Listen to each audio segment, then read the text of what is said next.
Most people don't lose money in real estate because they picked a bad property. They lost because they never took the time to really think it through in the first place. And that's a very different problem. Because if you can actually crunch the numbers on a deal, you can, to some extent, control what happens to you. Not perfectly, nobody gets that lucky. We've all heard stories about the best laid plans coming apart at the seams in ways that no amount of number crunching could ever anticipate. But in real estate, the numbers still give you a clear edge. Rental property investing isn't about trying to hit a home run overnight. It's about building income and long-term growth that you can actually count on. And today, we're going to walk through exactly how to approach that. Mindset first, investing versus guessing. Before we get to the numbers, we need to get one thing straight. Investing is a numbers game. It's something you can calculate and think through. Speculating, on the other hand, is just hoping for the best. And hope is not a strategy that's ever going to serve you well. Analyzing rental properties means understanding all the different forces at play that impact your return, not just the price on the listing.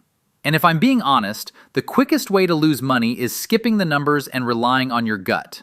So let's build this thing the right way. Step 1. Understand the property itself. Every deal starts with the actual property you're buying.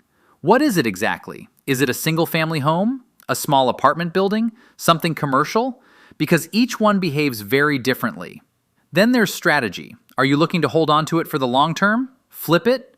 Run it as a short-term rental? Your strategy completely determines everything that comes next. And then, of course, there's the location. People often oversimplify this part, but strong rental markets tend to have a few key characteristics. Good job growth, growing population, access to good schools, hospitals, transportation. Prime locations, especially ones near those anchors, tend to attract better tenants and command higher rents. And here's something that a lot of investors tend to forget. Your goal matters. Are you trying to make money off of cash flow or appreciation? Because that should guide everything about the property you buy. Step 2. Estimate income, the top line. Now we're on to the numbers. Start with income. Not what the property's making right now, but what it could be making. Look at what the market rent is. Compare to similar properties. Factor in any additional income you might get from parking, laundry, storage. Because I always look at what the property could earn, not just what it is earning today. And here's a quick filter I use, the 1% rule. Your monthly rent should be at least 1% of the purchase price. So if the property costs $200,000, you should be looking for a monthly rent of about $2,000. Some investors push that even further and look for the 2% rule. That's aggressive. It's harder to find, but when you do, it usually means you're looking at strong cash flow. Step 3. Calculate expenses, where deals break down. Now we get to where most deals fall apart, expenses. You've got your fixed costs, taxes, insurance, HOA fees, and then your variable costs, maintenance, vacancy, utilities. And here's a rule to remember, the 50% rule. Roughly half your income goes toward expenses, excluding your mortgage. So if a property brings in $2,000 a month, expect about $1,000 in expenses. And yes, it's an estimate, but it's a good one. Also, don't forget management.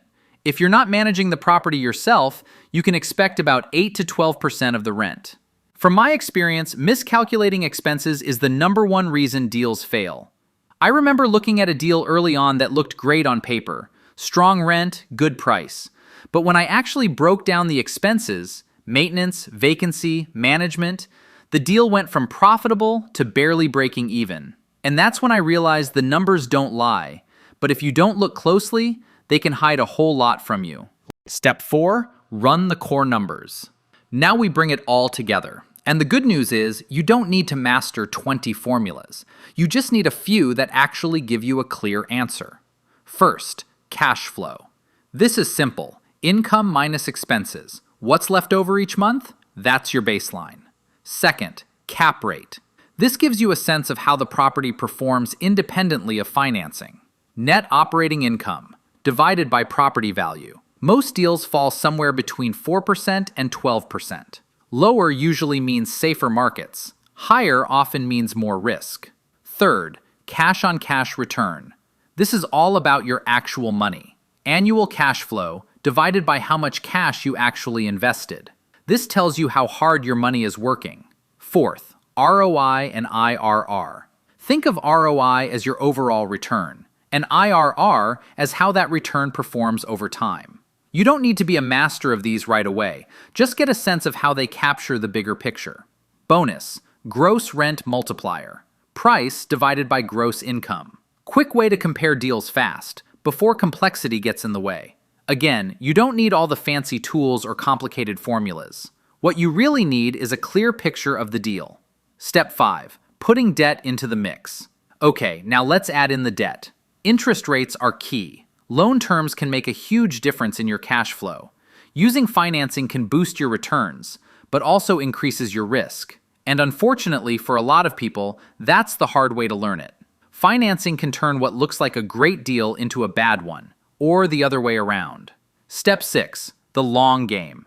Zoom out, because when it comes to real estate, it's not just about this month. It's about long-term wealth. Here's what's on the table long-term. Appreciation. That loan gets paid down, and then you get to turn that into all the tax savings. And another thing that's often overlooked, tax advantages like depreciation and mortgage interest. And there's also this macro thing going on. Rental properties are a great hedge against inflation. Rent goes up, property values go up. But I find that most investors really underestimate just how powerful long-term appreciation is.